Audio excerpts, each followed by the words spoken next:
Bonjour tout le monde et bienvenue chez Arcaril pour une nouvelle série de vidéos. En fait, je reviens sur un jeu qui s'appelle Arceis, qui est un jeu qui est sorti en Kickstarter il y a quelques années déjà, qui a mis un peu de temps à sortir, mais moi j'étais resté assez confiant et j'avais récupéré donc une version KS donc au moment de la sortie du jeu. J'en avais fait une présentation et une première partie du tuto. Et puis, ben, j'avais laissé le jeu de côté. Je ne m'étais pas replongé dessus. À chaque fois, je me disais, ouais, je le ferai un jour, bientôt, etc. Mais ben, ça restait dans un coin. Et voilà, et c'est un jeu qui m'a toujours attiré, évidemment, qui me fait envie, en fait, depuis le début. Hein. D'ailleurs, c'est pour ça que je l'avais choisi parmi les différents projets Kickstarter de l'époque. Et puis, bah, je sais pas, peut-être par un peu intimidé par le matériel, tout ça, ou je ne sais quoi, ou c'était pas dans l'air du temps, en tout cas pour moi, je n'avais pas été beaucoup plus loin que de faire le tuto. Ben, j'ai décidé il y a pas longtemps de m'y remettre. Mais comme ça commence à dater un peu, j'ai décidé de reprendre tout à zéro. Donc reprendre vraiment dès la mission qu'ils appellent mission tuto niveau zéro. Bah voilà, pour voir ce que ça donne, quoi. Donc voilà, on va se lancer dans une nouvelle campagne, la campagne d'Arceis. Donc un jeu produit par Ankama, hein, une boîte assez connue, donc avec des auteurs aussi prestigieux, hein, comme Antoine Boza, Corentin Lebras, Ludovic Maublanc et Théo Rivière, donc qui sont des game designers qui sont assez en vogue en ce moment, qui ont fait pas mal de choses vraiment sympas. Je retiens notamment, en dehors de Arceis, le Dead Cells, donc voilà, le jeu que je fais aussi de temps en temps en live, là, donc de roguelite. Donc voilà, j'aime bien un peu, c'est assez élégant ce qu'ils font niveau mécanique, voilà. Ça m'a remotivé pour me remettre dedans. Et comme il y a 5 personnages dans la campagne, bah, de manière un peu folle, je dis allez, je vais jouer les 5 persos. Voilà, j'ai décidé de faire le jeu comme si on avait 5 joueurs autour de la table. Alors on va voir ce que ça donne. Est-ce que c'est difficile à gérer ou pas? C'est le tuto, donc ça devrait pas trop être gênant, mais enfin on verra. S'il faut, après, je réduirai le nombre de joueurs, le nombre de personnages surtout. On verra ça. En tout cas, on va reprendre la mission tuto, donc on va reprendre vraiment tout depuis le début, reprendre l'histoire, refaire une présentation rapide quand même des personnages, et puis se lancer dans cette première mission, histoire de reprendre un peu le goût, et j'essaierai cette fois-ci de ne pas laisser traîner et d'enchaîner avec la suite de la campagne. Voilà, voilà, sachant que j'ai des extensions qui permettent d'avoir des scénarios supplémentaires, des personnages supplémentaires aussi, donc on va essayer de découvrir l'ensemble de ça. Alors évidemment, là ça va être du full spoiler, hein, puisque c'est un jeu principalement à campagne, même s'il existe aussi un mode de dungeon crawler qui permet voilà, de renouveler l'intérêt du jeu en faisant des parties où les donjons vont être générés aléatoirement. Voilà, principalement, l'objet principal du jeu, c'est de faire une campagne avec donc un côté un peu narratif. Voilà, voilà. Donc, c'est parti. Pour commencer, ben, en fait, c'est simple. Hein. On a en fait des boîtes qui correspondent à des aventures, à des scénarios. Donc, il suffit de prendre, hop, je l'ai mis dans ce petit coin, le scénario numéro 0, la boîte, pour avoir le matériel nécessaire. J'ai les personnages qui sont là, donc on va pouvoir se plonger. Qu'est-ce que j'ai d'autre aussi? J'ai évidemment le journal d'expédition, voilà, qu'on va devoir suivre. On va pouvoir prendre des annotations dessus, sachant que j'avais récupéré un kit de redémarrage de la campagne. Donc pour l'instant, je vais vraiment le faire bien avec les autocollants comme il faut, etc. Je sais pas si je la ferai 2 fois cette campagne, donc on verra. Mais voilà, ça me dérange pas. J'aurai un kit éventuellement de remise à zéro si vraiment je veux, par exemple, pas revendre le jeu ou je ne sais quoi. Donc voilà, j'ai tout ce qu'il faut. On va pouvoir regarder vite fait où on en est sur la table de jeu. Donc voilà, j'ai mis en place les éléments pour le scénario. Donc le dit donjon, hein, enfin c'est plutôt une tombe égyptienne, n'est-ce pas? Et là on a nos personnages qui sont en attente. Mais avant de se plonger vraiment dans ce qui pourrait être l'histoire, eh bien, enfin le scénario pour le coup, vraiment, je propose qu'on fasse un petit tour des personnages et aussi principalement, en commençant même par ça, le journal d'expédition, donc l'histoire en elle-même. Hein.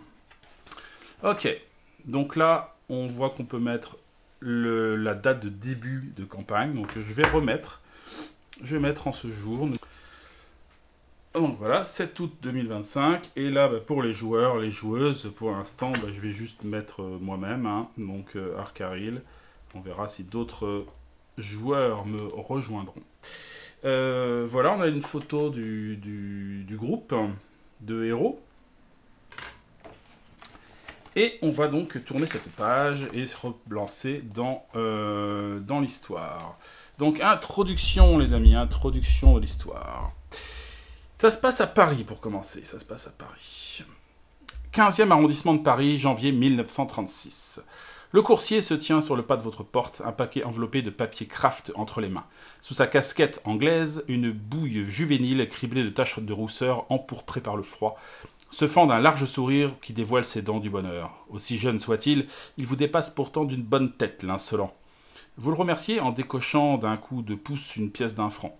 Il l'attrape au vol avant de repartir dans la fraîcheur hivernale sur sa bicyclette, semant de fugaces nuages de vapeur derrière lui. Un courant d'air vous glace la nuque, vous fermez la porte et retournez au salon près du feu pour déballer votre colis. L'emballage a souffert du transport et pour cause.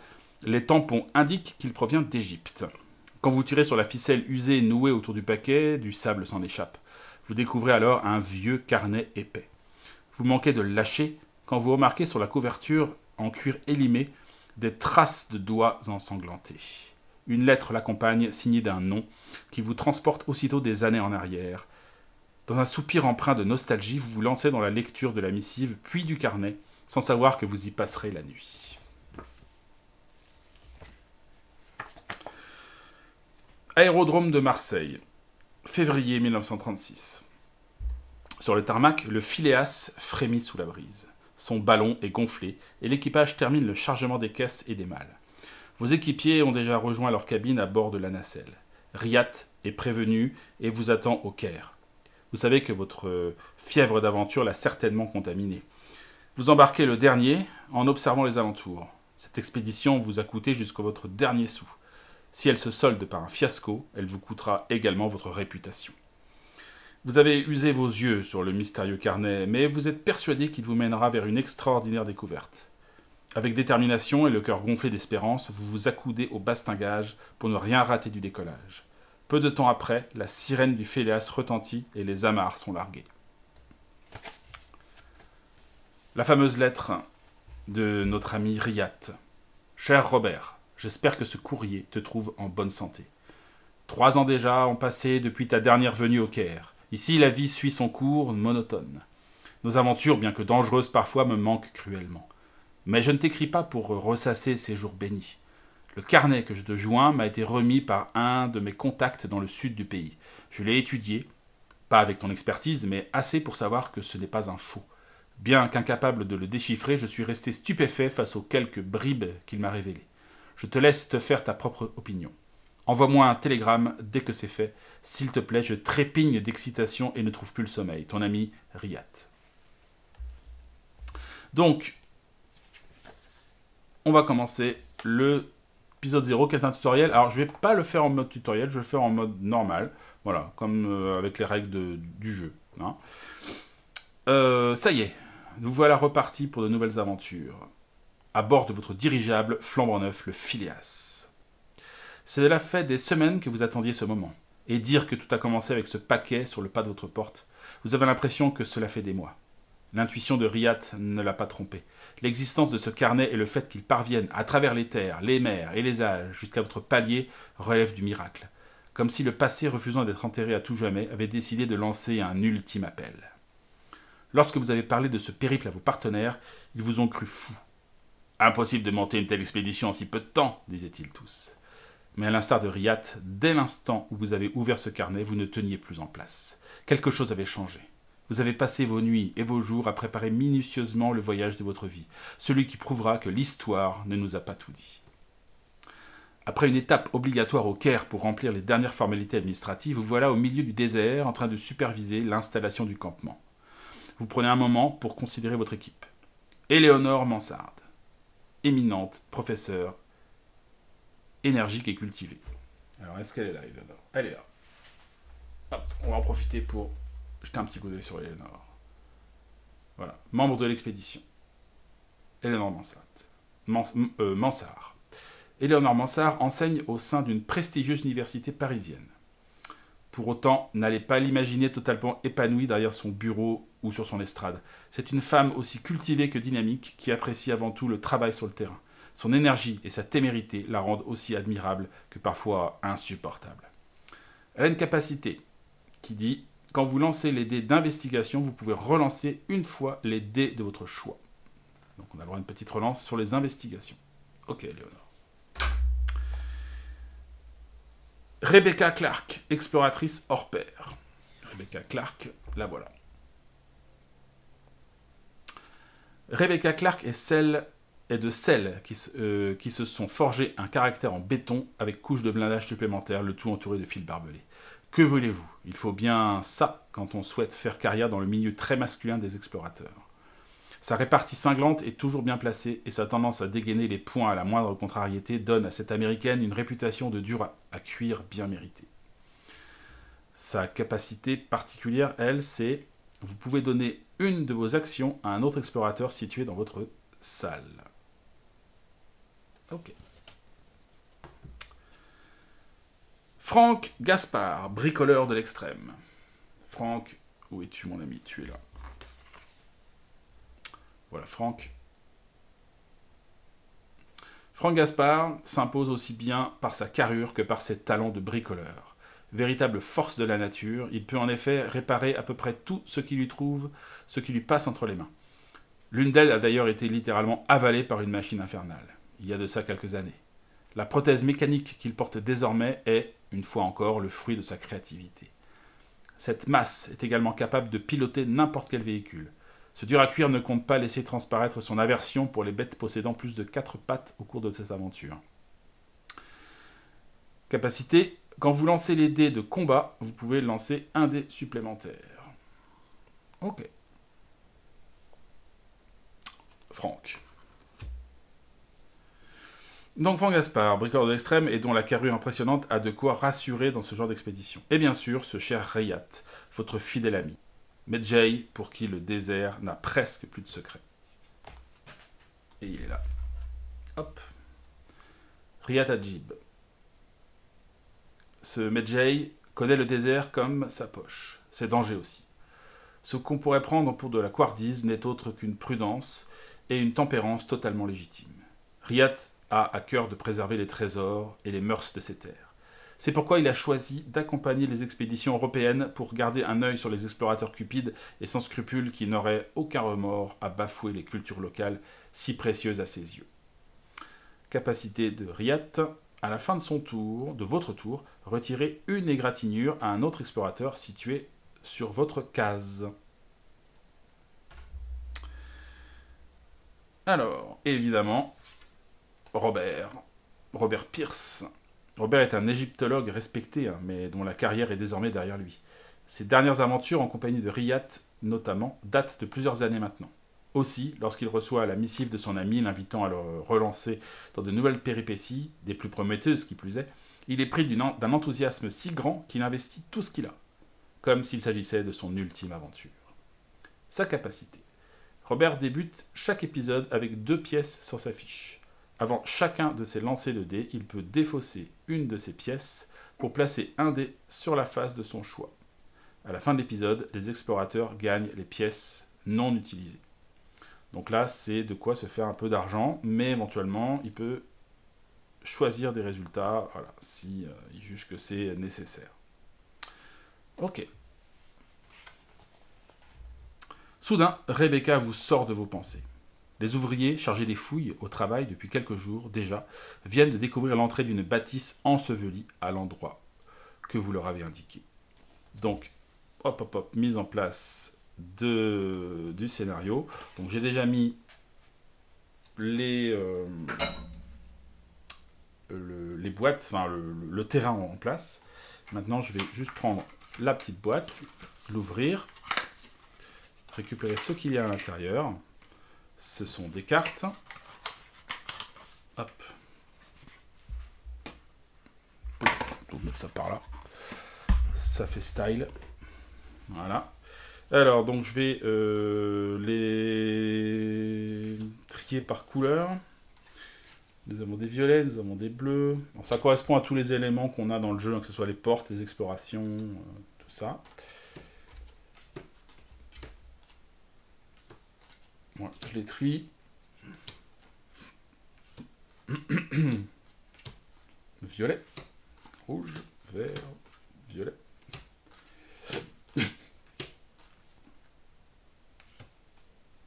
Ok. Donc toutes ces cartes-là sont à disposition. Je les mets sur le côté. On s'en servira, j'imagine, pendant... Alors je l'ai fait, hein, mais je ne me rappelle plus. En gros, quoi. Je me rappelle en gros, mais... Bon, de toute façon, ça n'a pas énormément d'importance. C'est vraiment pour se lancer dans l'aventure. C'est un prétexte, une fois de plus, de vivre une aventure fantastique. Donc, chacun choisit un personnage et aussi son sac à dos. Alors, ce que je n'avais pas vu la dernière fois, c'est que les sacs à dos, en fait, sont personnalisés. Ils ont chaque personnage a son propre sac à dos. Donc, bon, bah, de toute façon, pour l'instant, je les mets sur le côté. Voilà, je les sors tous. Hop, hop, hop. Et il y a aussi un élément pour... Il y a aussi un élément pour le groupe. Hein.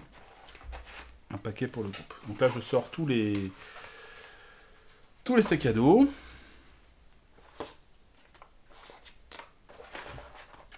Hop. Et il y a aussi ça. Donc, qui est en fait le paquet du groupe. Voilà. Donc, sympa, hein, ces petites boîtes, franchement. Le jeu est très agréable en termes de matériel et de sensations. Hein. Voilà, sensation physique de toucher, de regard. Et on sent que ça a été pensé, construit. La direction artistique est vraiment très, très cool. Quoi. Donc, mettez les figurines en jeu. Et il faut préparer le stock de jetons du destin. Alors, les jetons du destin, c'est un truc pas très cool.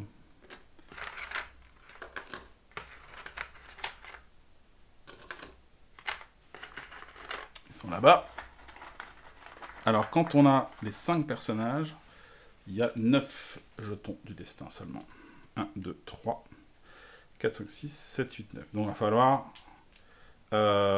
assurer et remporter la partie avant d'avoir dépensé tous ces jetons.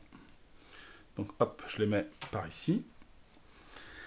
Et puis, voilà.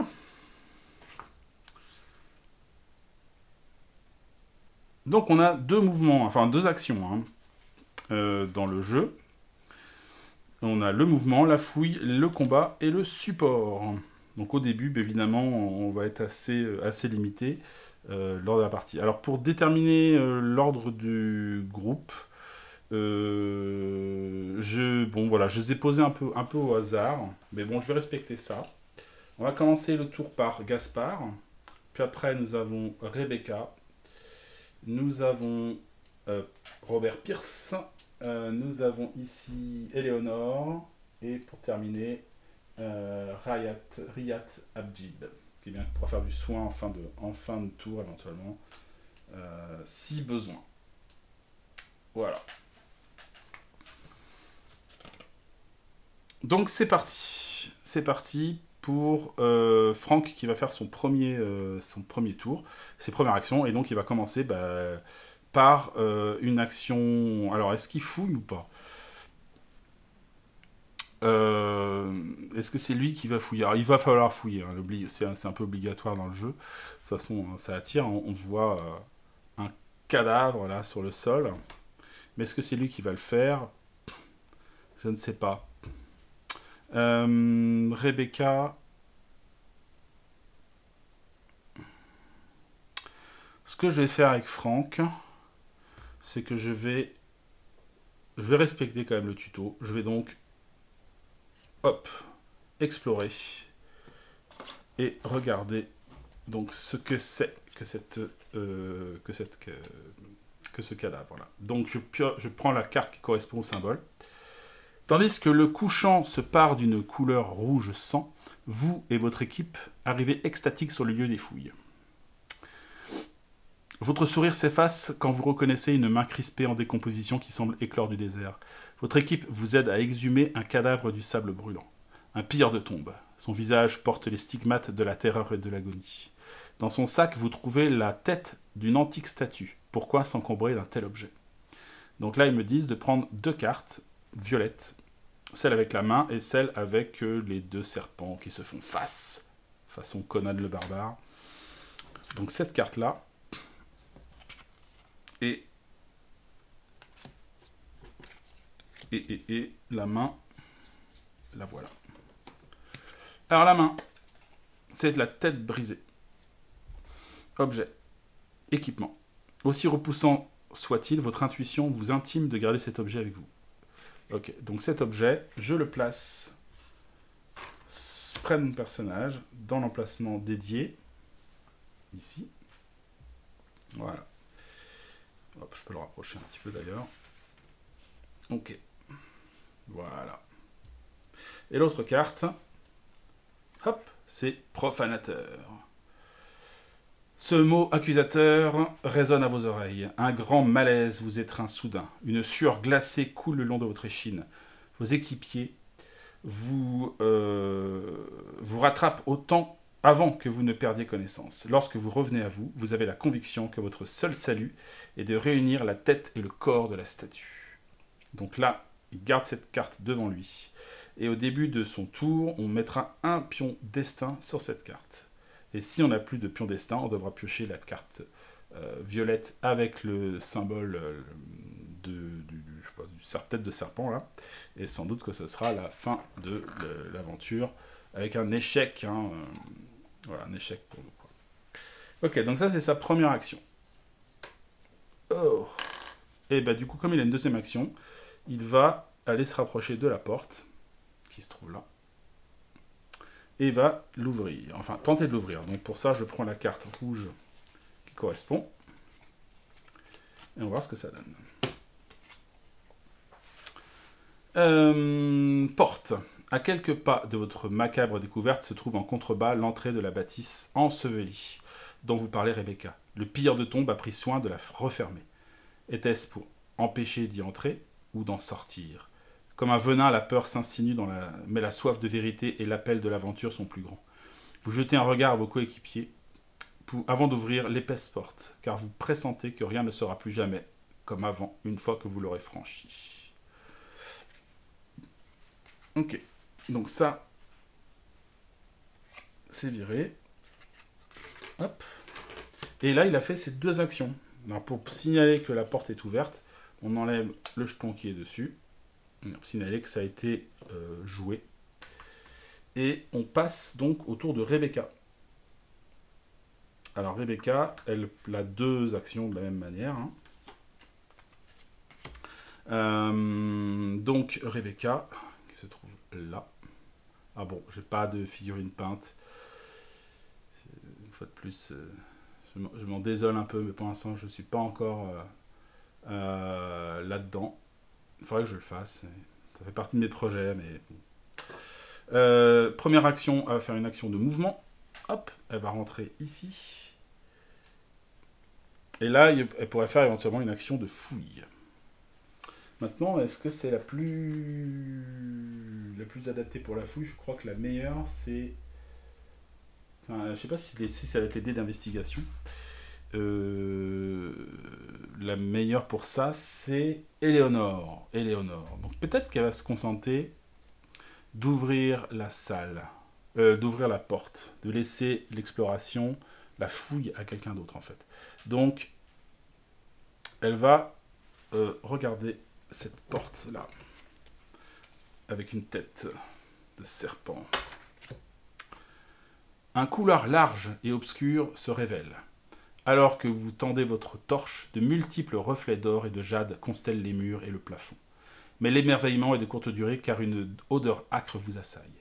Et vous ne tardez pas. À en découvrir l'origine. Un corps mutilé, probablement celui d'un pillard, est la proie d'étranges silhouettes métalliques aux allures d'insectes. Quand un œil de la pauvre victime glisse hors de son orbite, vous laissez échapper un cri d'effroi. Les machines se figent avant de vous attaquer. Donc, on va placer des scarabées dans cette salle devant nous. Il y a 4 scarabées. Hop, hop, hop. Alors, ces petits scarabées, ils sont là. Il faut que j'en prenne donc 4.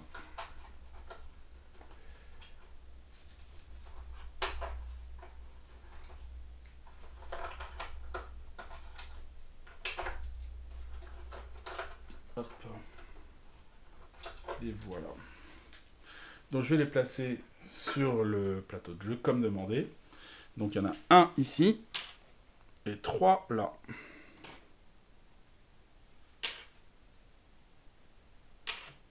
Ok.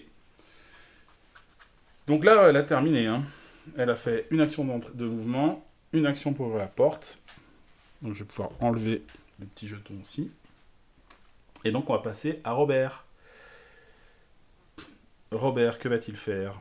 Alors est-ce qu'il va rentrer directement dans la salle avec les scarabées? Je ne sais pas. C'est peut-être pas son... C'est peut-être pas son rôle. On va voir. Hop. Faut que je prenne les cartes de scarabée. Alors, je pense que je vais jouer du coup aussi avec les cartes élite. Tant qu'à faire.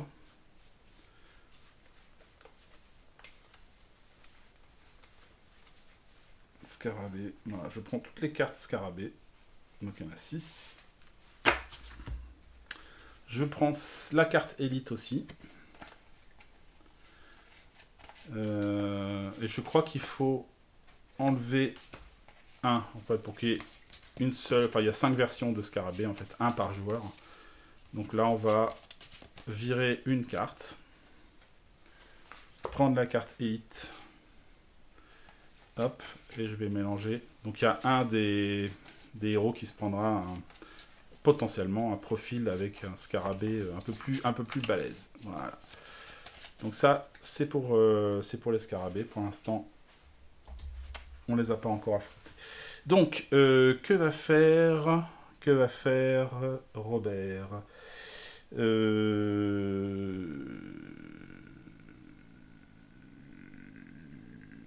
En fait, le truc, c'est que si on va là-bas, au début du tout, parce que la personne va pouvoir attaquer directement les scarabées là. Donc, va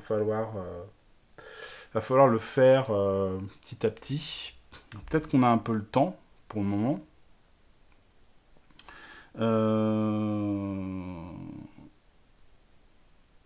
Ah, ce que je voulais faire, c'était utiliser la capacité de Rebecca. J'ai oublié. Bon, c'est pas grave, tant pis.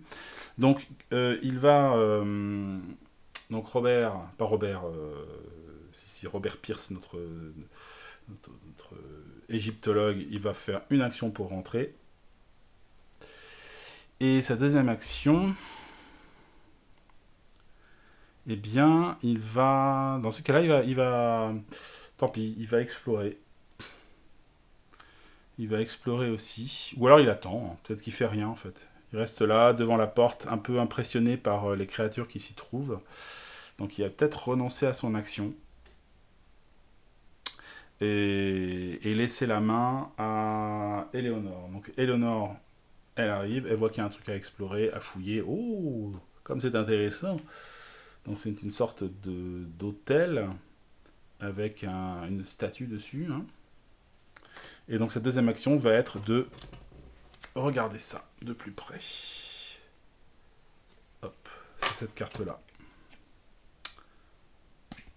Alors, dans un angle de la salle, gît un coffre abandonné. Vos équipiers se réjouissent de cette trouvaille, mais vous restez perplexe. Pourquoi le ou les pillards ne l'ont-ils pas profané? Ce dernier doit être inviolable à moins qu'il n'ait été interrompu. Vous allez lancer 2 dés d'investigation pour tenter d'ouvrir le coffre et cocher le journal. Ok. Donc là, ça va être le premier lancer de dés de la partie. Alors, j'ai des jolis dés comme ça, gravés, qui étaient proposés, enfin donnés avec le Kickstarter. Pour des raisons de visibilité, je vais prendre les dés classiques du jeu, qui sont plus visibles pour vous, notamment. Donc c'est parti, je lance 2 dés, et donc je dois faire un rouage. Ça serait bien. Donc c'est parti. Alors je fais deux journaux. 2 journaux, ça n'intéresse pas.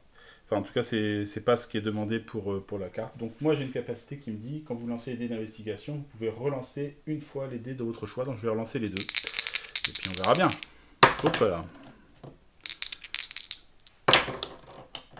Et ça ne marche pas non plus. Alors je fais deux torches.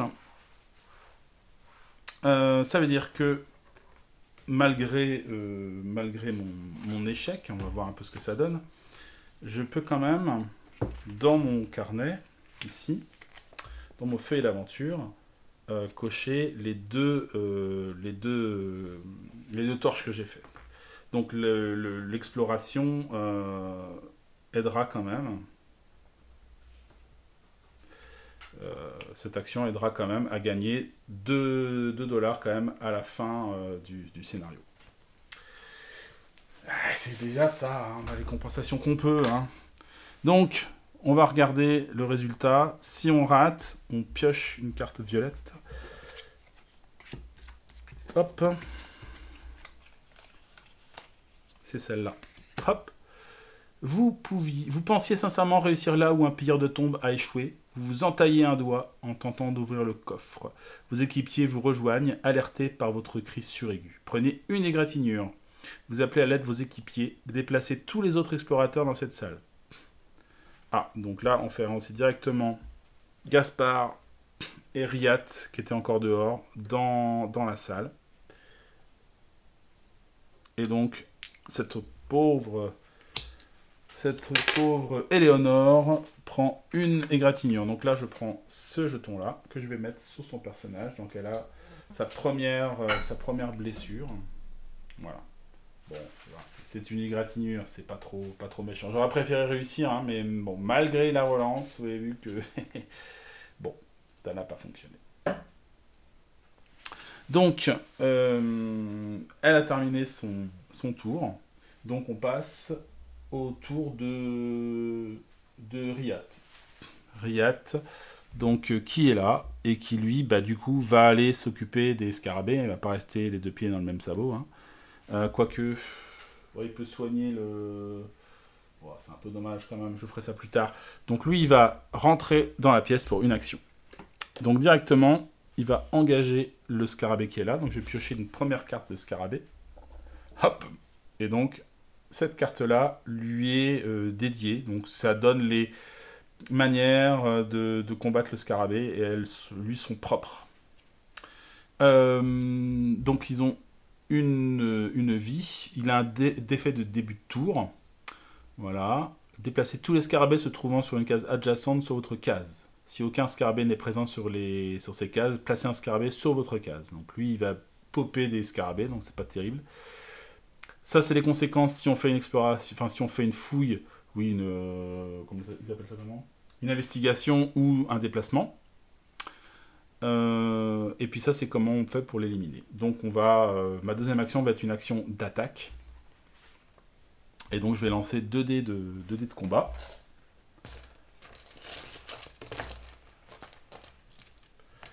Hop. Alors les dés de combat, c'est des dés noirs. c'est ça. Voilà. Et donc, il faut que je fasse un vert si je veux m'en débarrasser. Donc, on va voir ce que ça donne. C'est parti. Alors, j'ai fait ce symbole-là et ce symbole-là. Si je laisse tel quel, donc on applique le deuxième, éliminez un scarabée, prenez une égratignure. Donc je peux quand même le tuer et prendre une égratignure. Après, je peux potentiellement changer ce symbole-là sur un symbole de réussite, mais ça veut dire que je vais mettre un jeton donc de maudit là sur mon personnage en plus, quoi. Je vais accepter de prendre une égratignure plutôt et de ne pas modifier le dé. Donc je tue ce scarabée mi-insecte géant, mi-robotique apparemment. Et donc je place une égratignure sur Rayat. Et ça lui permet de terminer son tour. La carte de scarabée pour lui donc est retournée, elle n'est plus active pour le moment. Puisqu'il n'en a pas, il n'est pas en contact avec un scarabée. Voilà, donc on revient autour de Gaspard, le pauvre Franck Gaspard, qui est un profanateur. Donc je vais devoir prendre un jeton de la réserve et le mettre sur sa carte. Voilà, pour symboliser le fait que voilà, le temps presse, il faut qu'on trouve cette statue, qu'on continue à bien explorer le lieu, et voilà. Alors, ce Gaspard, du coup, alors ça a été fait, hein, je l'enlève. Il va faire un déplacement. Hop. Et il y a 3 scarabées ici, mais si j'y vais, je ne vais pas pouvoir les attaquer, parce que j'aurai qu'une seule action. Donc je vais faire une fouille. J'ai 2 espaces à fouiller. J'ai soit un tas de peau, là, soit un autre espace, voilà, dans un coin. On va essayer les petits pots, là. Donc il fait 2 tests, enfin, il lance un test de fouille. Ah oui, alors peut-être que je regarde d'abord le... Oui, non, je dois d'abord regarder la carte. C'est la bleue. La bleue, je veux dire celle avec les serpents, par exemple. Hop. Trousse de soins. Ah non, je trouve directement quelque chose, j'ai même pas besoin de lancer de dés. Trousse de soins. Équipement. Donc c'est un équipement jaune, donc je peux pas le prendre. Je peux pas le prendre. Alors je vais pouvoir, j'imagine, le donner à quelqu'un. Parce que j'ai déjà la tête brisée et l'intuition me dit qu'il faut pas que je m'en débarrasse. Donc, cas particulier, il faut que je regarde un peu dans les règles comment ça se passe. Alors, je vais regarder ça tout de suite. Ok, donc si on chope une deuxième carte de la même couleur, donc évidemment on ne peut pas l'équiper, et il le met dans son sac à dos, tout simplement. Bah oui. Donc le sac à dos de Mister Gaspard, c'est celui-là. Donc j'ouvre ça, hop, et je rajoute la trousse de soins là. J'ai pas vu de précision pour le moment sur le fait de pouvoir se donner des objets. J'imagine que ça pourra se faire, peut-être au campement ou un truc comme ça. Donc voilà. Donc là, il a terminé son tour. On passe donc à Rebecca. Rebecca. Rebecca, eh bien, elle va aller là. Et elle va déléguer son... Est-ce que ça vaut le coup? Un autre explorateur situé dans votre salle. Ah oui, oui.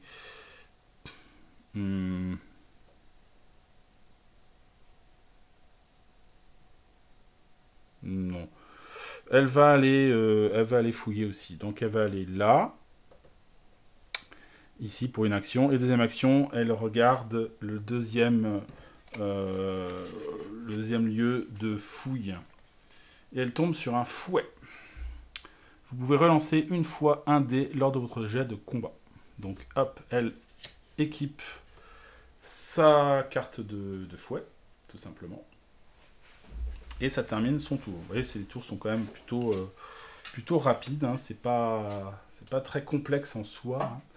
Par contre, il faut essayer de trouver la bonne stratégie. J'imagine le bon moyen d'agencer ces personnages pour être le plus efficace possible. Donc ça a été fouillé aussi. Voilà. On arrive au tour de Robert Pierce qui est un petit peu, pareil, toujours un peu à la bourre. Il y a déjà, tout a été à peu près fouillé. Donc il va aller là. 1. Est-ce qu'il va engager les... Est-ce qu'il va engager déjà les scarabées? Peut-être, hein. Sachant qu'avant qu'on revienne son tour, on aura eu le temps au moins de les tuer, j'espère en tout cas. Donc il va faire sa deuxième action ici. Donc comme il est dans un espace avec des scarabées, on lui pioche une carte scarabée. Voilà. Donc prenez des égratignures plus une autre pour chaque scarabée sur les cases adjacentes. Ça c'est pas terrible. Mais bon, il devrait s'en sortir. Normalement, on devrait s'en débarrasser avant qu'on arrive à nouveau à son tour, je pense. Puis, on passe au tour d'Éléonore, qui est restée derrière. Elle va faire un de mouvement. Pareil, une deuxième, elle arrive ici aussi. Donc pareil, elle engage aussi les scarabées. Donc je pioche une carte scarabée. Hop. Scarabée mécanique. Début du tour. Placez 2 scarabées sur une autre case. Se trouve au moins un autre explorateur. Bon, de toute façon, c'est que des trucs négatifs, évidemment. Donc je lui ai filé son scarabée. Son tour se termine là. Et on finit par Rayat, qui est déjà sur place et qui va aller, hop, il va retourner attaquer. Donc lui, il prend une action de déplacement. Il y a 3 scarabées dans la salle. Donc ça réactive sa carte, hein, celle-là. Et sa deuxième action va être une action de combat. Donc il va lancer 2 dés noirs. Et il va essayer de faire ce qu'il faut. Et en plus là, il va pouvoir guérir, parce qu'elle est là. Donc il va pouvoir utiliser son pouvoir. Alors, il a un vert et un jaune. Donc, il peut éliminer un scarabée. Et il élimine un deuxième en prenant une égratignure. Voilà. Boum boum. Donc, je lui remets une autre égratignure. Hop. J'enlève 2 scarabées. Hop, hop. De sa tuile. Et c'est pas mal. Et c'est pas mal, et c'est pas mal. Et donc, à la fin de son tour, il enlève une égratignure sur un explorateur sur la même case. Donc, il va enlever l'égratignure qui était sur Éléonore. Et on passe à un nouveau tour. C'est à nouveau au tour de Gaspard, évidemment. Franck Gaspard qui, lui, reprend un jeton maudit, là. Bon, c'est le deuxième. On nous en reste 7. Ni une ni deux, lui, fonce. Oh, poum. Il va piocher une carte scarabée. Paf. Donc, c'est une carte... C'est pas l'élite. Donc, l'élite va être pour Rebecca, je pense. C'est la dernière à piocher. Et donc, lui, il va aller s'occuper de ça. Enfin, il va s'occuper. Lui, donc, son pouvoir, c'est qu'il peut avoir un dé supplémentaire. Ce qui est pas mal, mais ce qui peut être aussi on va dire, ce qui peut être aussi problématique, d'une certaine manière. On va dire risqué. En tout cas, c'est ce qui nous est dit dans les règles. Ça donne à Franck plus d'occasions de faire la face donc d'échecs.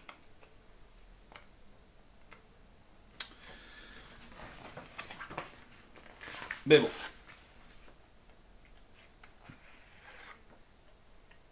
Hop. Je reprends l'action de combat.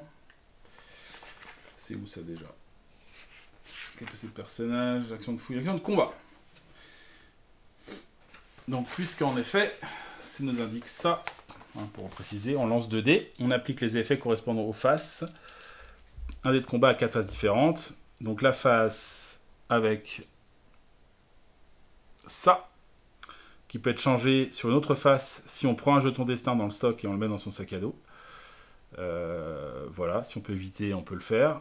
Et après, il y a la réussite risquée, et puis l'échec avec la croix rouge. Voilà. Les autres effets donc, sont indiqués sur la fiche de l'adversaire. Lorsque qu'un de ces effets inflige des blessures, ces blessures ne peuvent être infligées qu'à un adversaire présent sur la case où a lieu le combat. Le résultat des dés de combat sont appliqués en suivant l'ordre donné par les fiches adversaires de haut en bas. Si la résolution d'un effet entraîne la mort ou le déplacement du dernier adversaire combattu, les résultats non résolus ne sont pas appliqués, faute d'adversaire présent. Bon là, il en reste un. Donc je pense que je peux lancer 3D, j'ai moins de risques. Même si j'en tue un, même si je fais des croix derrière, j'aurai pas les conséquences négatives puisque il n'y aura pas à appliquer les dés. Si j'ai bien compris. Hein. Si la résolution d'un effet entraîne la mort ou le déplacement d'un adversaire combattu, les résultats non résolus ne sont pas appliqués, faute d'adversaire présent. Voilà. Ok. Donc bah il va y aller, il va lancer 3D. C'est notre combattant du groupe. Hein. Donc c'est parti. Et fait donc deux réussites. De toute façon il ne restait plus qu'un seul scarabée. Donc le dernier scarabée est écrasé par la main mécanique de Gaspard. Ouais, il a une prothèse.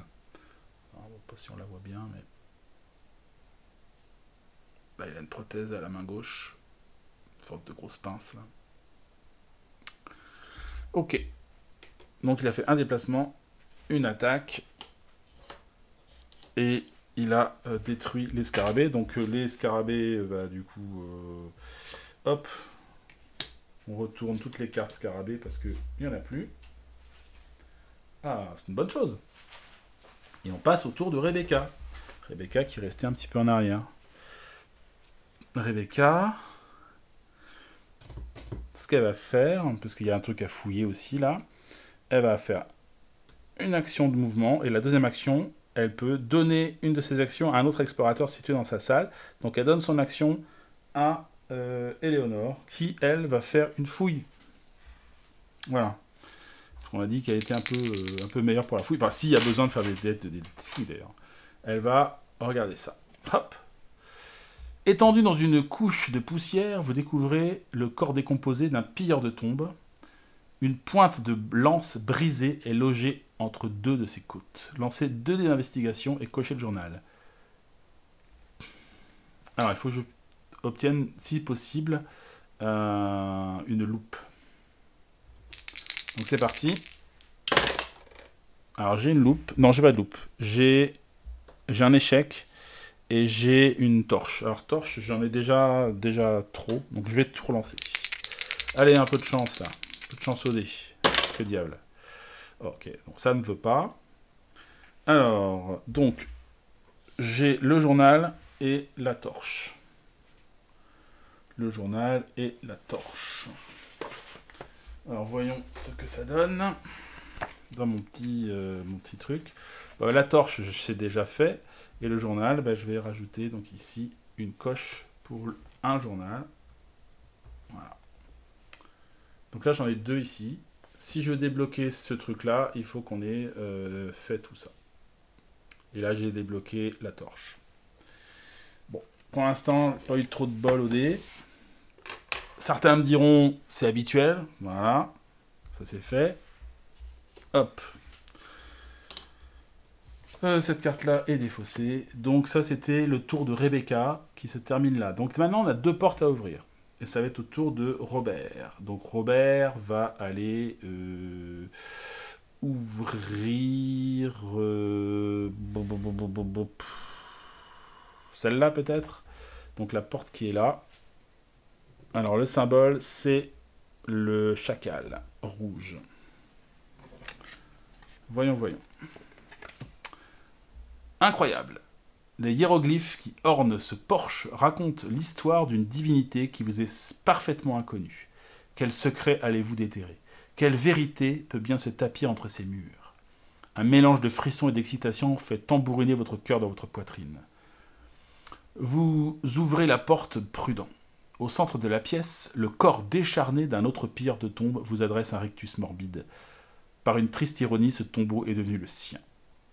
lancer 2 dés d'investigation et cocher le journal. Ok. Ça, c'était la porte rouge avec la tête de chacal. Donc, c'est celle-là. Voilà. Je lance 2 dés d'investigation pour Robert. Allez, Robert. Fais-nous rêver. Alors, une torche. Décidément, j'aime bien les torches. Hein. C'est cool, les torches. Je fais le 2e journal. Donc, je fais des thunes. Certains diront, c'est déjà pas mal. Donc, je fais des sous. J'aurais bien aimé... Ah, oui, je me rappelle que lui, il peut dépenser une de ses pièces. Alors, je ne les ai pas donné, ces pièces. Il peut dépenser une de ses pièces pour donner le résultat qu'il veut. Peut-être que s'il a l'occasion de rejouer encore, je lui ferai faire ça. Sinon, il gagnera ses pièces. Je fais des sous, on va dire. Là, je suis en mode... je génère de la tunes. Donc, première action est faite. Deuxième action, il va pénétrer dans ce lieu. Hop. Voilà. Nous avons Éléonore derrière. Éléonore, est-ce qu'elle ferait pas la 2e porte pour voir? Donc, elle va faire la porte... la 2e porte. Cette porte est bloquée. Son fronton arbore un hiéroglyphe qui vous est étranger, ce qui ne manque pas de piquer votre curiosité. Comment allez-vous l'ouvrir? Si un explorateur sur cette case possède un pied de biche, non. Sinon, replacez cette carte dans la pioche et laissez le jeton sur la porte. Ok, donc cette porte est bloquée. Donc là, c'était son première action. Elle va faire une 2e action. Elle va... parce que c'est la peine d'aller là-bas. Il y a du monde pour aller fouiller. Elle va rester là. Elle va rester là. Elle va rester dans cette salle. Et après Éléonore, nous avons Riyat, qui lui va rentrer et va regarder une des 2 cartes qui est là. Donc on va dire celle-là, celle avec Anubis.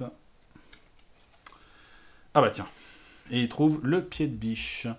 Ajoutez 1 dé supplémentaire lors de votre jet de combat. Donc il va équiper le pied de biche, Riyat. À part lui, personne n'est blessé, donc il va pas pouvoir utiliser sa capacité. Hop, ça c'est fait. Et ça termine son tour. On revient à nouveau à Gaspard. Gaspard qui sent la malédiction peser sur lui à nouveau. Ok. Et il va jouer. Alors le pied de biche, on va attendre. Il va falloir attendre le tour de Riyat, ça fait beaucoup. Ou alors on demandera.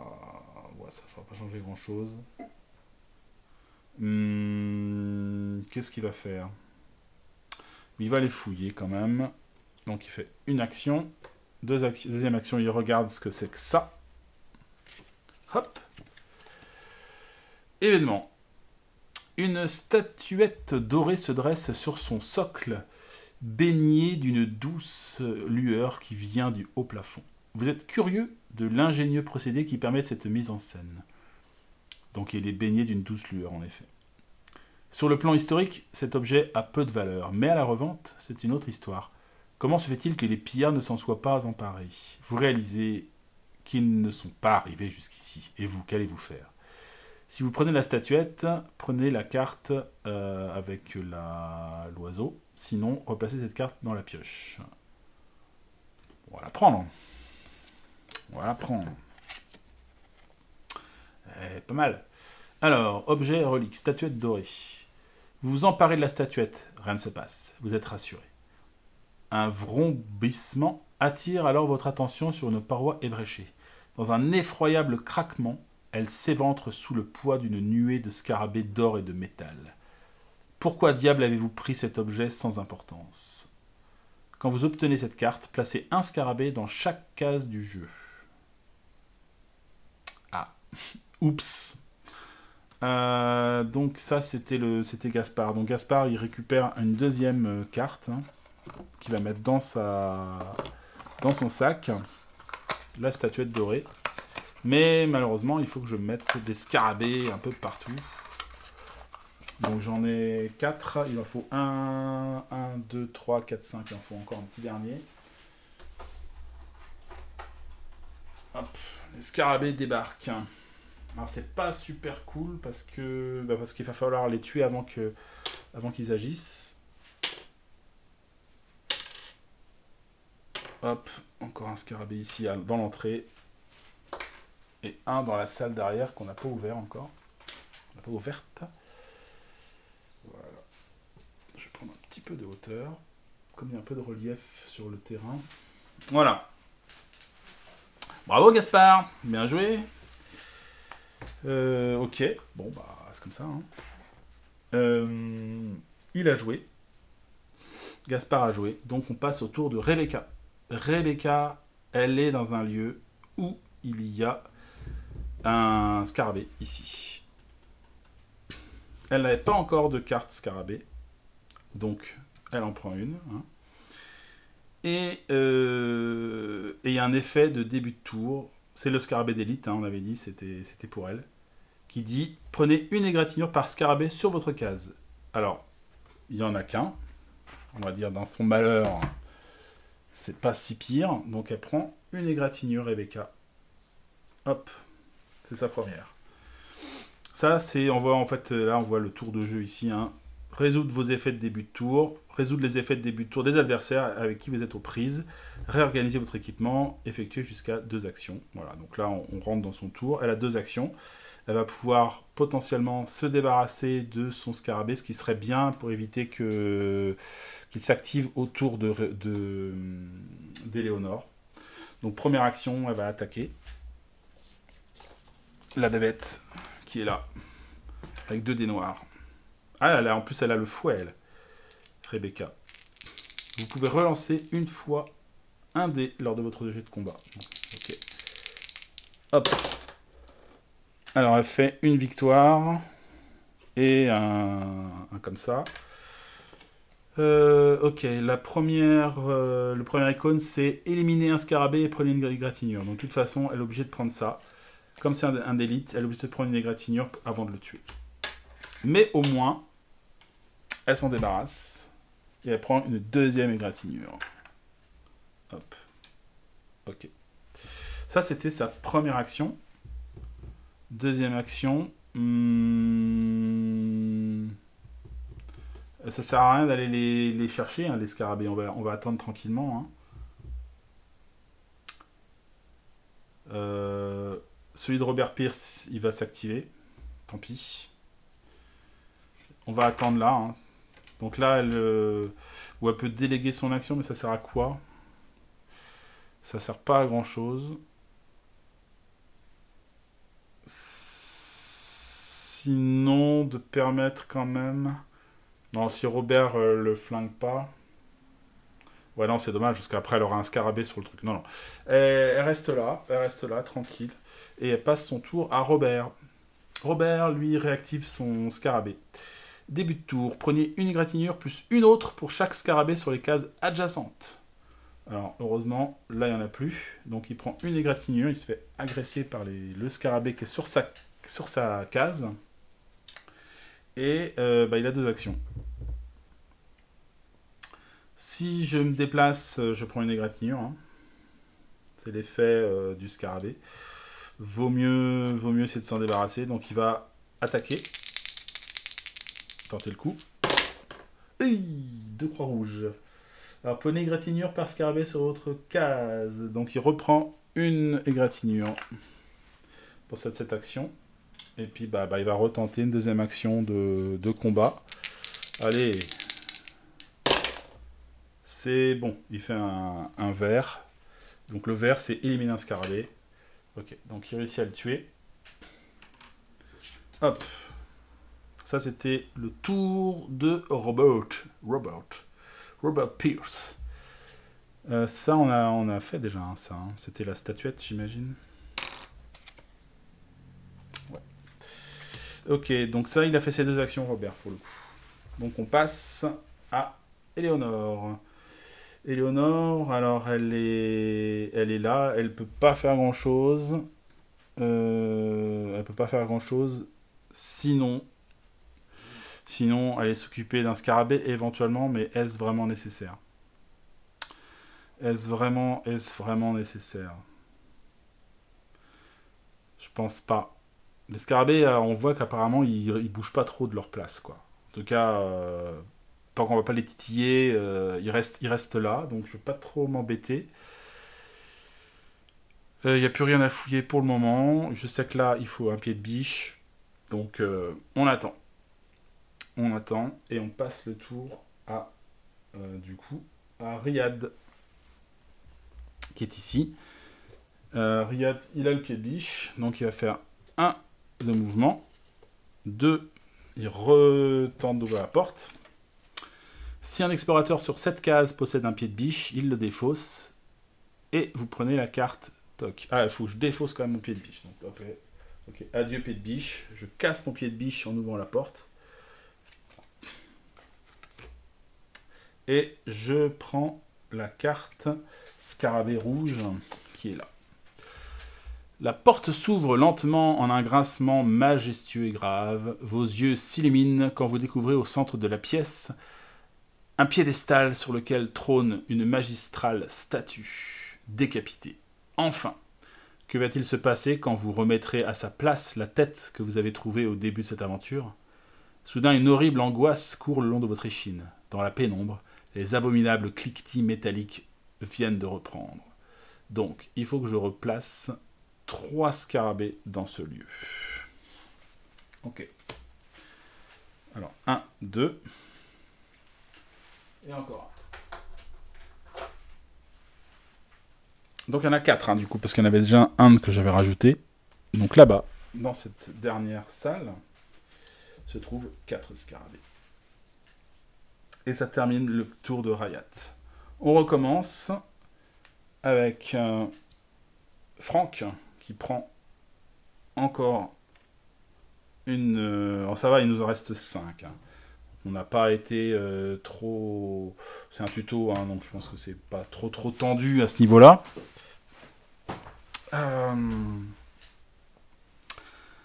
Qu'est-ce qu'il va faire? Bah, il va y aller, hein. Il y en a 4. Ça va être tendu. Alors, il va faire 1. Alors, vaut mieux pas que ça soit Rebecca qui aille, parce qu'elle a la carte élite. Donc... elle va peut-être attendre un peu. Ou alors elle y aller et puis... elle a le fouet, remarque. Hein, donc là, il fait une action, il fait une deuxième action, il rentre dans le lieu. Après, c'est Rebecca. Rebecca, elle peut aussi... ouais, vaut mieux rentrer là pour une action et pour une deuxième action, faire une attaque avec une relance sur son fouet. Donc elle a ce scarabée là. Ah mince, c'est la scarabée d'élite, c'est vrai, j'ai oublié. Ou alors elle donne son action... Ah, elle va plutôt faire ça, elle va donner son action à, justement, à Franck.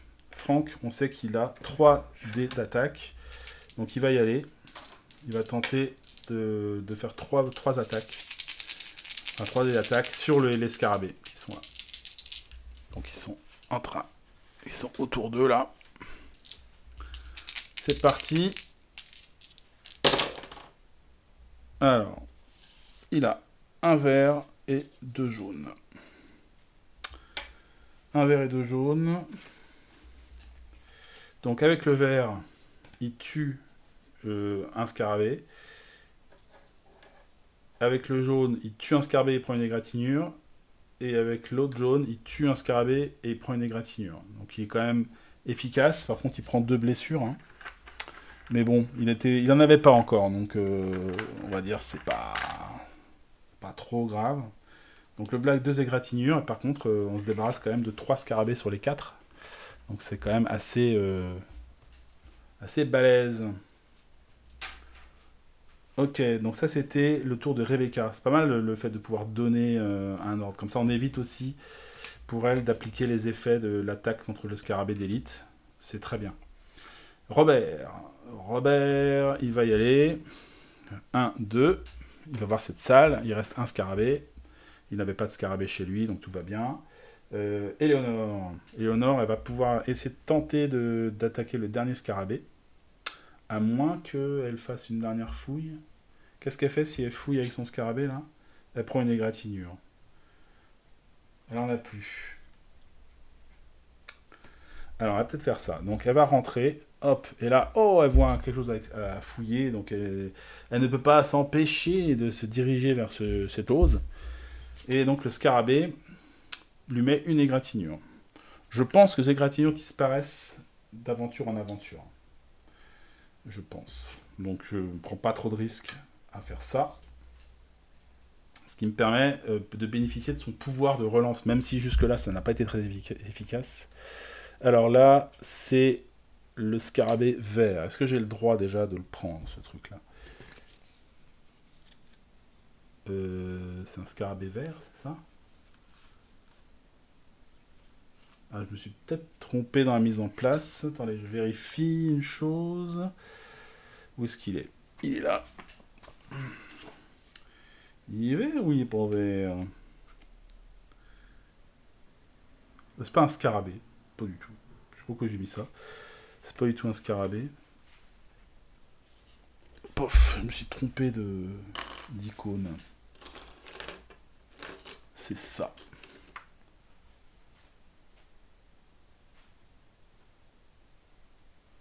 C'est ça. Ok. Donc elle y va. Elle prend une égratignure et elle regarde cette carte.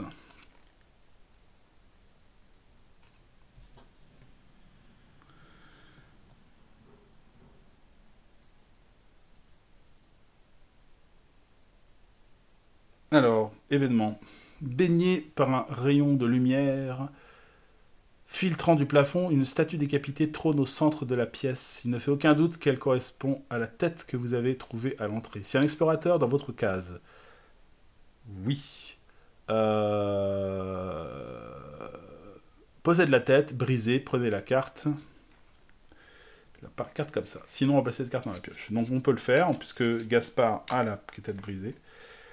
Les scarabées d'or sont de plus en plus nombreux à jaillir de la moindre brèche dans le sol, les murs et le plafond, faisant claquer leurs mortelles mandibules en un tonnerre de bruit mécanique.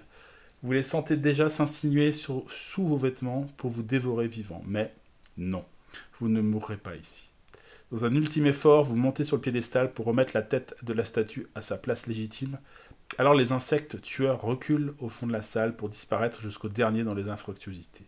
Retirez tous les scarabées du jeu. Lancez 2 dés d'investigation et cochez le journal. Défaussez cette carte-là et cette carte-là. Donc là, c'est fini, il est plus profanateur. Et lisez l'épilogue favorable dans les archives du campement. Ok, donc là, on arrive à la fin de la partie, mais j'ai le droit quand même à 2 dés d'investigation. Et comme j'ai choisi Éléonore pour faire cette chose, j'ai le droit à une relance sur mes dés. Alors, il faut que je fasse des bons jets, là. Alors, qu'est-ce qui m'intéresse sur l'investigation? Ce qui serait cool, hyper cool, ce serait d'avoir mais j'aurais sans doute pas tout ça, d'avoir une loupe et un truc comme ça, quoi. Quand la colonne est complète, vous découvrez un objet mystérieux. Prenez la carte correspondante. Ce serait bien d'avoir l'objet mystérieux, mais bon, j'y crois moyen. Donc ça, c'est sans doute l'avantage de jouer à moins de joueurs, parce que du coup, on peut, notamment avec Robert, gérer des résultats, quoi.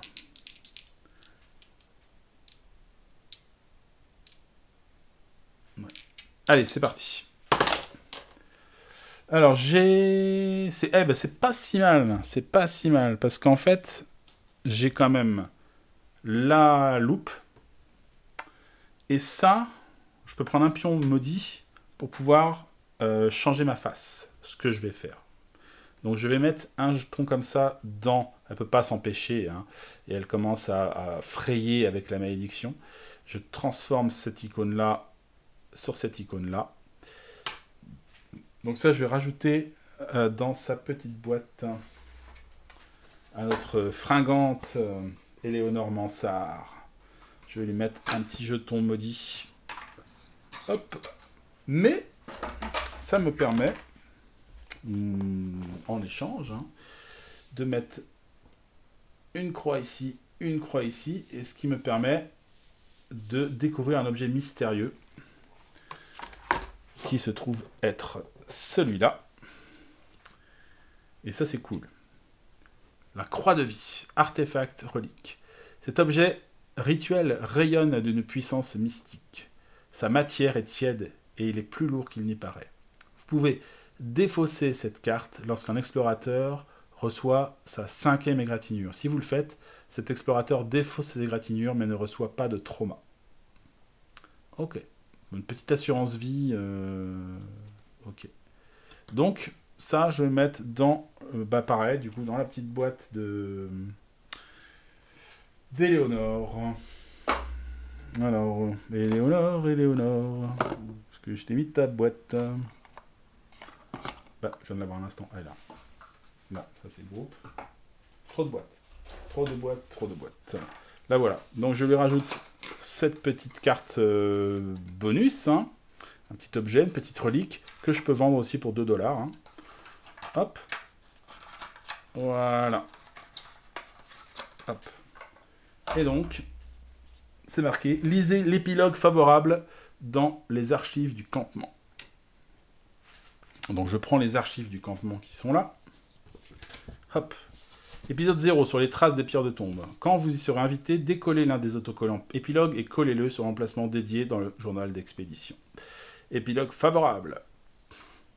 La découverte de ce temple est historique, et ces créatures mécaniques sont la preuve bien vivante que vous n'êtes pas fou. En effet, ces prodigieuses inventions confirment votre théorie selon laquelle cette région reculée de l'Égypte devait être autrefois le socle d'une civilisation qui disposait d'une technologie bien plus avancée qu'on ne le pensait.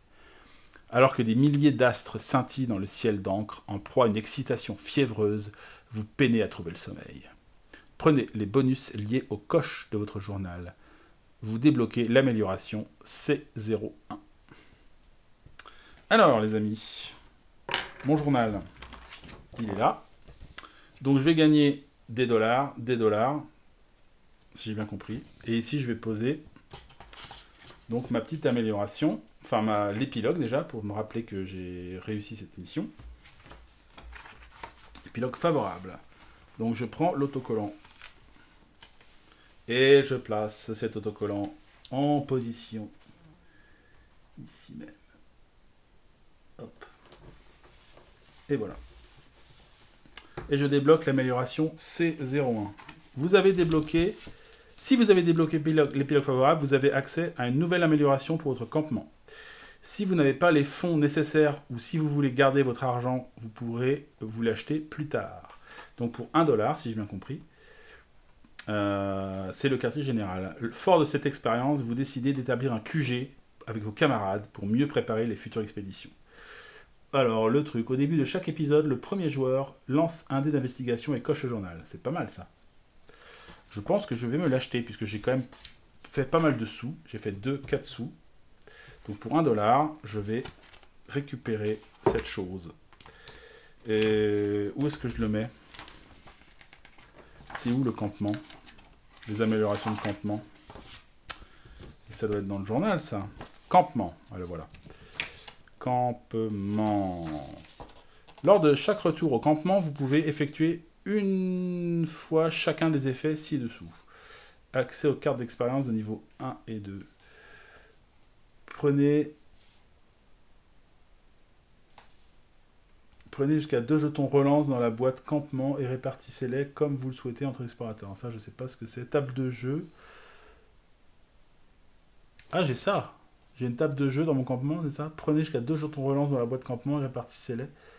Et j'ai le... Il y a la montgolfière. Et donc, on va placer notre... Enfin, j'imagine. Hein, je relirai après sur le campement. On va aller voir ça. Donc, j'achète l'amélioration pour 1 $. Et hop, je vais coller notre QG. Notre QG. Donc en position ici. Alors je vais essayer de faire ça propre. Tant que faire se peut, à peu près propre, quoi. Voilà. C'est pas si droit, c'est pas grave. Ok, donc là j'ai mis cette première amélioration ici. Alors, on va reprendre On va reprendre ici. Donc là, c'est épisode 1 derrière, c'est autre chose. Retour au campement. Bravo, vous avez terminé ce tutoriel. Épilogue. Si la carte conclut, vous a demandé de lire l'épilogue favorable, l'épisode est une réussite. Si cette aventure se conclut par un épisode défavorable, tout ne s'est pas passé au mieux. Ouvrez les archives du campement à la page de l'épisode 0. Celles-ci contiennent différents éléments pouvant enrichir votre journal durant cette étape. Ces autocollants peuvent contenir des révélations importantes sur la suite de l'histoire, donc ne lisez aucun autocollant si vous n'avez pas été invité à le faire. Ok. Bah, les archives de campement, j'ai pris juste l'épisode 0. Après, derrière, si je tourne la page, ce sera épisode 1. Donc, évidemment, je ne vais pas voir. Bonus lié aux coches. Les conséquences de chaque épilogue dépendent de la réussite ou non de l'épisode. Dans tous les cas, vous pouvez obtenir les bonus liés aux coches que vous avez faites dans le journal, comme indiqué sur l'autocollant épilogue. Dans cet épisode, chaque ligne complétée vous procure soit 2 pièces, soit 2 XP. Prenez les jetons correspondants dans la boîte de jeu et placez-les dans la boîte campement. Rappel, si des colonnes sont complétées durant l'épisode, les cartes correspondantes sont obtenues immédiatement sans attendre le retour au campement. Ok, donc, là j'ai des sous quand même. Hein. Alors les sous.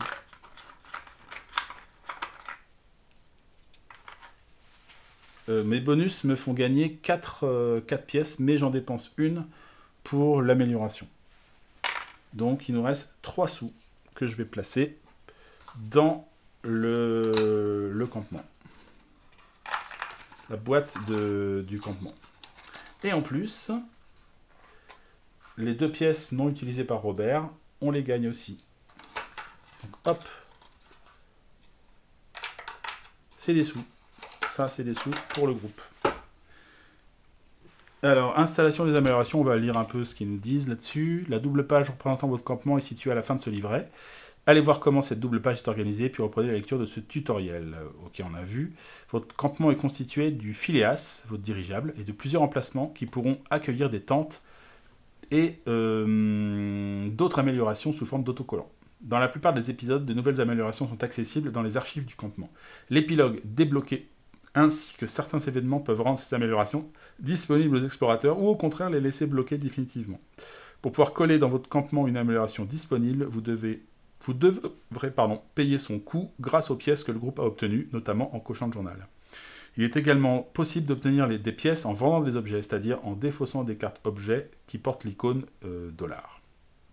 Si vous décidez de le faire, remettez la carte dans la boîte de l'épisode correspondant et le groupe obtient le nombre de pièces indiquées sur cette carte. Si le groupe ne dépense pas toutes ces pièces, placez les restantes dans la boîte campement. Ces pièces pourront être économisées pour les prochains épisodes. Donc si vous avez lu l'épisode favorable, vous avez la possibilité d'acheter de l'amélioration C01 en dépensant une pièce.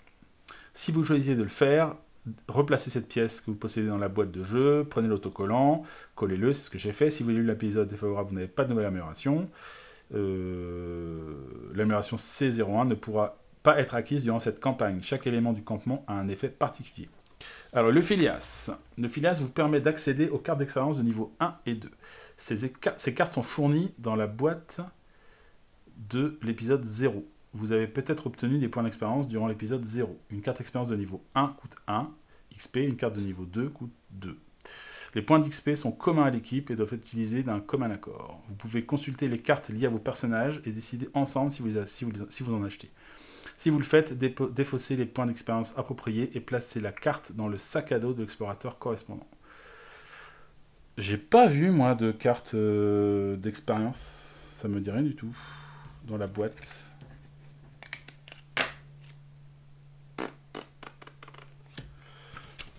Faut que je regarde ça. À droite du Phileas, vous trouvez une table de jeu.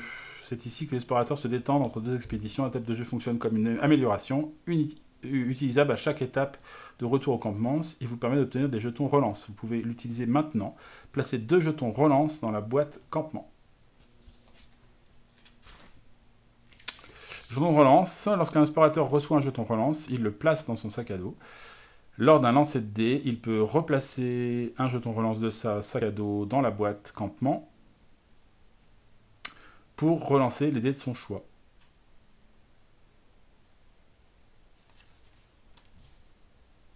Vous pouvez l'utiliser, placer 2 jetons relance dans la boîte de campement. Ok. On perd, on défausse tous les égratignures. Les traumas sont les blessures graves qui devront être traités. Donc on garde les traumas. Sac à dos. Placez toutes les cartes possédées par l'explorateur dans leur sac à dos respectif, où ces cartes sont conservées entre deux parties. Ok. Les jetons destin accumulés dans les sacs à dos de l'épisode, ils restent pour les suivants. N'oubliez pas que ces jetons pourront avoir des effets délétères pour la suite de l'aventure. Au début de la prochaine partie, chaque explorateur devra remettre aux emplacements prévus les différents traumas de son sac à dos. Il pourra également équiper les cartes équipement de son choix présentes dans son sac. Cartes restantes. Les cartes marquées du symbole œil sont défaussées. Rangez toutes les cartes qui ont été défaussées et qui n'ont pas été piochées dans la boîte de l'épisode sans les regarder. Voilà, cette fois l'épisode 0 est terminé, vous connaissez une bonne partie des règles du jeu, vous êtes prêts à relever les défis des épisodes à venir. Alors, je suis vaguement inquiet sur ces histoires de cartes d'expérience, ça ne me dit rien du tout. Je vais aller voir ça. Alors, je garde mon fouet, si j'ai bien compris. Donc ça, c'est bien. Rebecca va garder son fouet. Rebecca. Becca, où es-tu? Alors. Bon.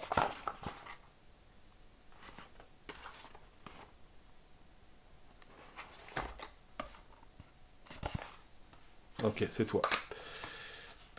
La peau vachement plus claire sur la boîte, du coup j'avais du mal à la retrouver. Alors qu'elle est beaucoup plus black là, quoi. Bizarre qu'il ait pas fait la même couleur. Ok. Donc elle garde son fouet. Qu'est-ce qu'on a d'autre? Bah, c'est à peu près tout. Hein. En termes d'équipement, c'est à peu près tout ce qu'on a. Je regarde les autres cartes qui restent dans l'épilogue, enfin dans le niveau, dans l'épisode 0. Et bah ouais, je vois pas de carte d'expérience, je vois que des événements, des trucs, des portes. Alors, je sais pas trop de quoi il parle.